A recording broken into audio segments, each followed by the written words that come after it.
দীর্ঘদিনের ধরেই সদস্যরা বলছিল যে ককবরক ভাষা বললে যারা বেঙ্গলি বাংলা ভাষায় কথা বলে তারা বুঝতে অসুবিধা হয় এবং অনেকে আবার ইংরেজি পছন্দ করে।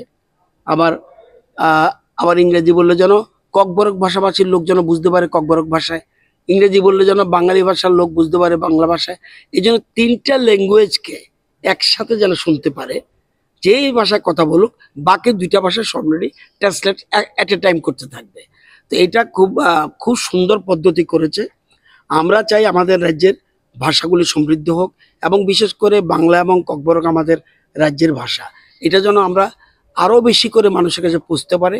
এবং বিধানসভার অধ্যক্ষ এবং বিধানসভার সদস্যরা মিলে এই সিদ্ধান্ত নিয়েছে এবং অধ্যক্ষ এই ব্যাপারে উদ্যোগ নিয়েছেন, আমাদের রাজ্য সরকার এই উদ্যোগ নিয়েছেন। এটা খুব ভালো দিক। আপনারা দেখেছেন আমরা একজনের ককবরক ভাষা বলছিল, আমি কিন্তু কানে লাগিয়ে আমি বাংলাতে বুঝছি, আবার সুশান্তবাবু ইংরেজি পছন্দ করে, উনি আবার ইংরেজিতে বুঝতে পারছে যে ককবরকে কি বলছে লোকটা। এই যে জিনিসটা এটা খুব ক্লিয়ার হয়ে গেছে, খুব সুন্দর ডিসিশন। এবং আমরা অতীতেও বলেছিলাম কিন্তু আগের সরকার এটা করেনি, আমাদের সরকার এসে এই একটা উদ্যোগ, এটা সারা রাজ্যে ছড়িয়ে পড়া উচিত।